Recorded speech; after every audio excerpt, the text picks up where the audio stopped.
ये तो मैं आपसे इसीलिए तो सिस्टर। ओह गॉड, ये तो अबीरा भाभी की नर्स है।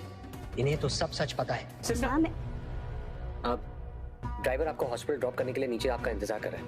सिस्टर, इसीलिए तो आप कुछ कह रही थी। देखिए, उसे घर जल्दी जाना है, सिर्फ आपके लिए रुका हुआ है। Okay, thank you ma'am. शुक्र है मैं सिस्टर को पहचान गया, वरना ये तो अभी सच बोलने वाली थी। डॉक्टर से कहता हूँ कि किसी और नर्स को भेजे।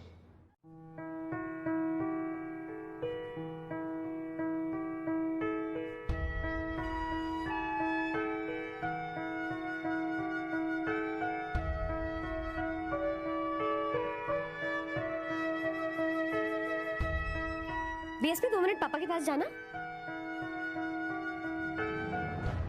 Okay enough. बताओ क्या छुपा रहे हो तुम मुझसे?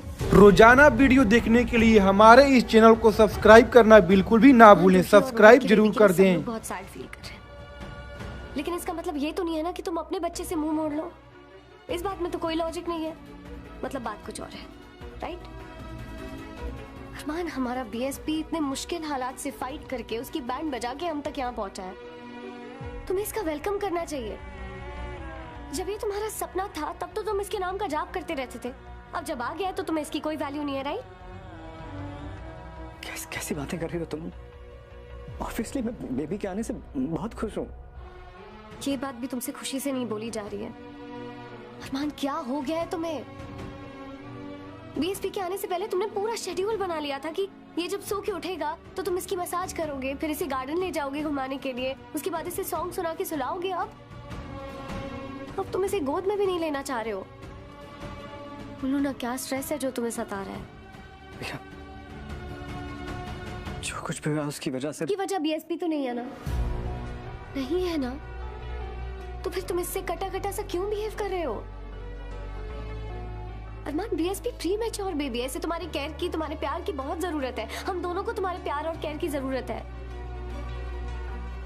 अच्छा, तुम एक बार डॉक्टर को फोन करके पूछ लो कि इसकी कोई स्पेशल दवाइयां तो नहीं है, या शायद इसे हॉस्पिटल ले जाना हो चेकअप वगैरह के लिए। तुम इसकी इतनी सी रिस्पॉन्सिबिलिटी भी नहीं उठाना चाहते? ठीक है, फाइन, मैं ही फोन कर लेती हूँ।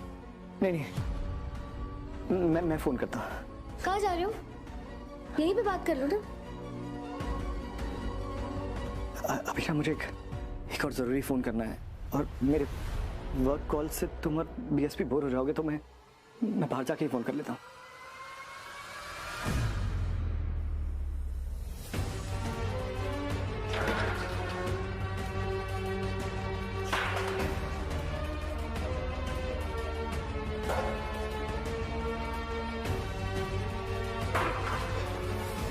टाइम आउट भैया, प्लीज छोड़ मुझे भैया। टाइम आउट, नहीं छोड़ मुझे, नहीं छोड़ मुझे, नहीं भैया प्लीज। आप भी सोचते होगे ना कि पापा आपसे इतना अपसेट क्यों रहते हैं। ट्रस्ट मी, वो आपसे बहुत प्यार करते हैं। बस पता नहीं आजकल उन्हें क्या हो गया है। समझ नहीं आ रहा मैं क्या करूं। अरमान को थोड़ा वक्त दे।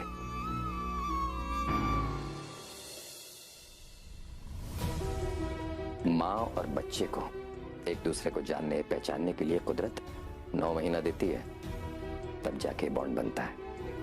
ये तेरे दिल की धड़कन भी पहचानता है। अरमान और बेबी तो अभी एक दूसरे को जानते भी नहीं है ठीक से। रोजाना वीडियो देखना चाहते हैं तो प्लीज चैनल को सब्सक्राइब जरूर कर दें। बात बन जाएगी। ये आप क्या कर रहे हो भैया? आपको अपने बेबी के साथ होना चाहिए। वो तेरा बच्चा है रोहित।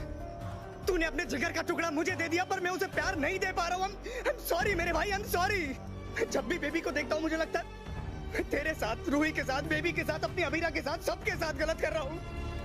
मैं गिल्ट में डूबने लगता हूँ रोहित। नॉट अलाउड भैया, खुद को संभालो वरना घर वाले हम पर सवाल करेंगे। अबीरा मुझसे ऑलरेडी सवाल कर रही है। लेकिन मेरी कुछ समझ में नहीं आ रहा है पन्नानू। बीएसपी तो अरमान का सपना था। बेटा, सपने और हकीकत में फर्क होता है।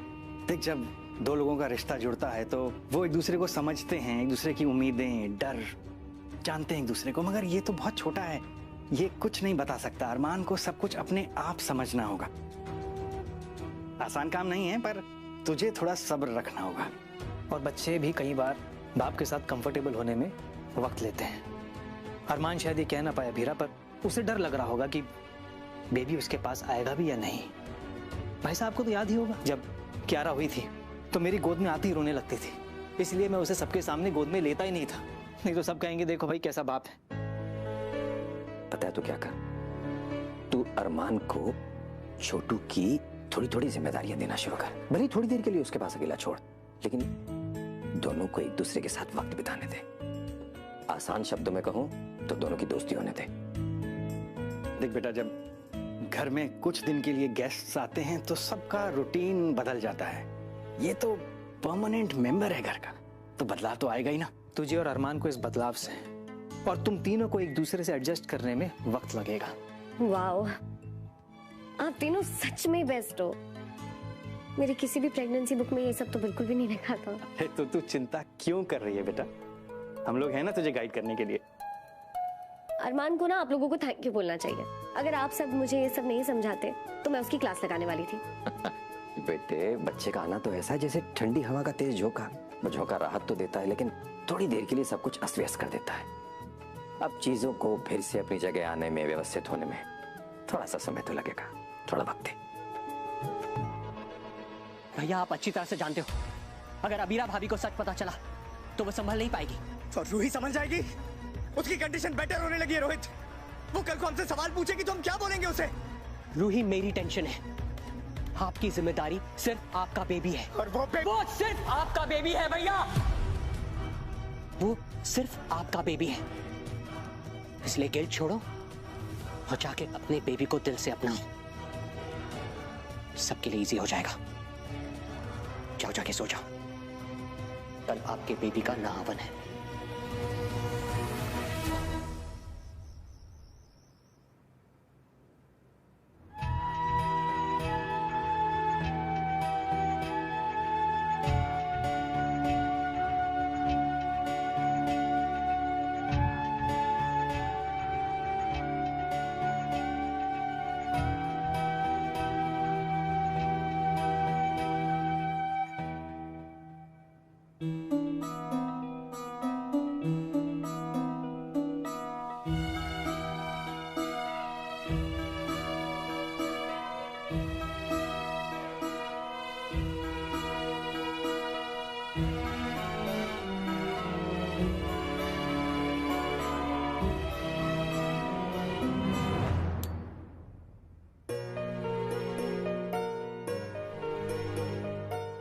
इतना परेशान क्यों हो रहे हो? सो जाओ ना। तुम्हें डर लग रहा है ना कि कहीं तुम अनजाने में बीएसपी को हर्ट ना कर दो, है ना? डोंट वरी खड़ूस मान। क्लियरली तुम इतने स्ट्रेस्ड हो कि तुम अटेंशन पोजीशन में ही सोओगे, कुछ नहीं होगा। जब पहली बार मैं इसके साथ सो रही थी ना तो मुझे भी बहुत डर लग रहा था, लेकिन डर एक टूटी हुई पेंसिल की तरह पॉइंटलेस होता है। मैं और ये दोनों बहुत आराम से सो गए। पर फिर भी अगर गलती से मेरा हाथ लग गया तो ये इतना सा तो है, मैं सोफे पे सो जाता हूँ। नहीं, तुम कहीं नहीं जा रहे हो, तुम यहीं सोगे। करवट लेकर सो जाओ।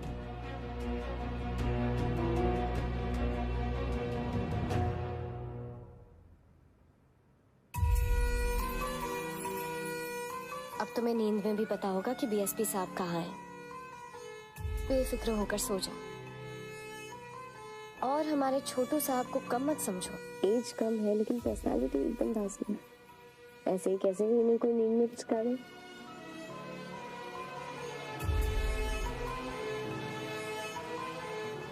गुड नाइट पापा। Good night.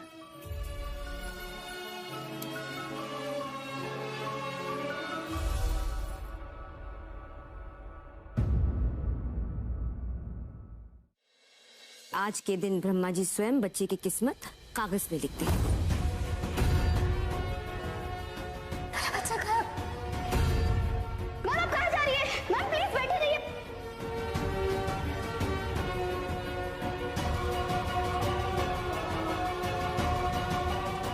मेरा बच्चा। हेलो दोस्तों, आज जानते हैं औरंगजेब का इतिहास। औरंगजेब एक ऐसा मुगल सम्राट था जिसने अपनों का ही खून बहा करके हिंदुस्तान के तख्त पर बैठा था। भारत में कई सौ वर्ष तक राज करने वाला मुगल वंश भारतीय इतिहास के महानतम राजवंशों में से एक थे। भारत में इस वंश की स्थापना बाबर द्वारा लगभग 1526 के करीब किया गया था, जब उसने राणा सांगा को हराया था। स्थापना करने के कुछ ही दिन बाद उसकी मृत्यु हो गई थी, जिसके बाद उसके बेटे ने हुमायूं ने मुगल साम्राज्य का कुछ विस्तार किया था, लेकिन उसने कुछ खास विस्तार नहीं किया था और वो शेर शाह से हार भी गया था।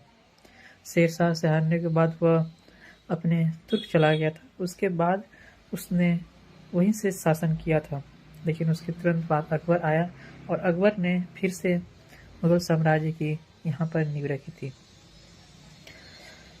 मुगल साम्राज्य में बहुत सारे राजाएं हुए, लेकिन उसमें सबसे महान अकबर को माना जाता था। और अकबर के बाद सबसे ज्यादा किसी को क्रूर शासक माना जाता था तो वो औरंगजेब था। औरंगजेब सबसे ज्यादा क्रूर शासकों में से एक था। अगर आप किसी भी परीक्षा की तैयारी कर रहे हैं तो इसमें इतिहास विषय शामिल है, तो आप मुगल साम्राज्य का इतिहास और इसके महान के बारे में जानकारी होना आवश्यक है। इस वीडियो में हम आपको ब्लॉग के जरिए आपको औरंगजेब का इतिहास के बारे में विस्तार से बताते हैं। वीडियो में आपको बताएंगे औरंगजेब कौन था, उसके कुछ जीवन के बारे में, उसका शासनकाल और उसकी मृत्यु कैसे हुई थी। सबसे पहले हम बात करते हैं कि औरंगजेब कौन था। औरंगजेब मुगल वंश का 6वां सम्राट था, जो बाद में अकबर के बाद सबसे अधिक समय तक शासन करने वाला मुगल शासक बना। उसका मूल नाम था अबुल मुजफ्फर मोइनुद्दीन मोहम्मद था, लेकिन आमतौर पर उसे औरंगजेब या आलमगीर के नाम से जाना जाता था। आपको बता दें कि वह मुगल सम्राट शाहजहां और उसकी पत्नी मुमताज महल का सबसे बड़ा पुत्र था। उसके अन्य 3 भाइयों का नाम था दारा शिकोह, शुजा और मुराद। इसी वीडियो के माध्यम से हम संबंधित अन्य जानकारी भी साझा करेंगे, इसके लिए आपको ये वीडियो अंत तक देखना होगा। औरंगजेब के जीवन परिचय की अगर हम बात करें तो औरंगजेब का जन्म 3 नवंबर 1618 को दाहोद, गुजरात में हुआ था। वो मुगल सम्राट का वंश का 6वां सम्राट, जिसके अधीन साम्राज्य की नई ऊंचाइयों पर पहुंचे। औरंगजेब को आलमगीर की उपाधि दी गई थी, जिसका अर्थ दुनिया का विजेता। कुछ इतिहासकारों के मुताबिक औरंगजेब अपने समय का सबसे क्रूर शासक था, जिसने सत्ता का सबसे अच्छा कब्जा करने के लिए था।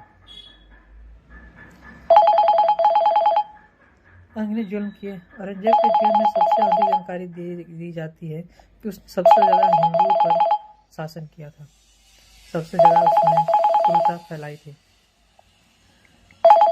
औरंगजेब के बारे में अगर कहा जाए तो वो सबसे घटिया शासक भी माना जाता है। उसने सबसे ज़्यादा हिंदुओं पर शासन करने के अलावा वह सबसे ज़्यादा हिंदुओं का कत्ल भी किया था। सबसे ज़्यादा उसने मंदिरों को भी तोड़ा था। मुगल इतिहास में सबसे ज़्यादा जाने जाने वाला नाम औरंगजेब ही था। इतिहासकारों के मुताबिक औरंगजेब अपने पिता शाहजहां को कई सालों तक बंदी बनाने के बाद मुगल सिंहासन पर जगह बैठा था। वह मुगल वंश का एकमात्र ऐसा शासक था जिसने करीब 50 वर्षों तक अपना शासन चलाया, और ऐसा एकमात्र शासक भी था जिसने अपने पिता को ही बंदी बना ली थी। इस शासनकाल के दौरान उसने भारतीय उपमहाद्वीप के ज़्यादातर हिस्सों पर अपने साम्राज्य का विस्तार किया। साथ ही औरंगजेब ने कई लड़ाइयाँ भी जीती। वह अपने समय का सबसे प्रभावी राजा था, जिसके शासनकाल के दौरान कई प्राथमिक घटनाएं घटी जो निम्नलिखित है, जैसे कि संगीत पर प्रतिबंध लगा दिया, अफगानों से संघर्ष किया, उत्तर पूर्व से संघर्ष किया, मराठों से संघर्ष किया, धार्मिक का असमंजस किया। उसने सिखों के गुरु को भी फांसी सजा दी थी। इन सब के अंत बुंदेल राजा वीर छत्रसाल के साथ एक युद्ध में औरंगजेब को बुरी तरह हार का सामना करना पड़ा था और सब कुछ 1707 में उसकी मृत्यु हो गई थी। इतिहासकारों की माने तो मुगल वंश का 6वां मुगल सम्राट अपने समय का बहुत ही क्रूर शासक था। उसने अपने शासनकाल के दौरान लोगों के साथ ऐसे कई जुल्म किए जिसके विद्रोह में कई युद्ध होते रहे और इसी तरह के एक युद्ध के दौरान उसकी मृत्यु हो गई। 50 वर्षों तक शासन करने के बाद मुगल साम्राज्य के सबसे शक्तिशाली सम्राट औरंगजेब की मृत्यु बुंदेलखंड साम्राज्य के महाराजा वीर छत्रसाल के हाथों हुई थी। आपको बता दें कि बुंदेला राजा वीर छत्रसाल ने एक युद्ध के दौरान औरंगजेब के शरीर पर एक चीरा दिया, जिससे वह 3 महीने तक बिस्तर पर पड़ता रहा और इसी तरह तब तड़कर महाराष्ट्र के अहमदानगर में 3 मार्च 1707 में उसकी मृत्यु हो गई थी। औरंगजेब मुगल सम्राट के अकबर के बाद सबसे अधिक समय शासन करने वाला मुगल शासक था। उसने अपने शासनकाल के दौरान मुगल साम्राज्य को विस्तार के शिखर पहुंचाया। इसके अलावा दक्षिण भारत के कुछ राजाओं को विजय प्राप्त कर अपने साम्राज्य को 12.5 लाख वर्ग मील फैलाया था। आपको बता दें कि औरंगजेब को मारने वाले व्यक्ति का नाम है बुंदेला राजा वीर छत्रसाल। उन्होंने इस कार्य को सफलतापूर्वक अंजाम दिया और जैसा जैसा महाप्रभु जी ने कहा ठीक उसी प्रकार औरंगजेब के शरीर पर एक चिरा दिया, जिससे वह 3 महीना एक बिस्तर तक तड़पता रहा। इसी तरह तब तक साथ साथ में उसकी मृत्यु हो गई थी। औरंगजेब ने जितनी क्रूरता से हिंदुओं को मारा था उसी क्रूरता से उसकी मृत्यु भी हुई थी। महाराजा छत्रसाल ने उसको ऐसी जगह मारा था जहाँ से उसने बेड पर करीब 3 महीने तक सिर्फ तड़पता ही रहा और तड़पते तड़पते के बाद वो करीब अहमदानगर मुंबई में उसकी मृत्यु हुई थी।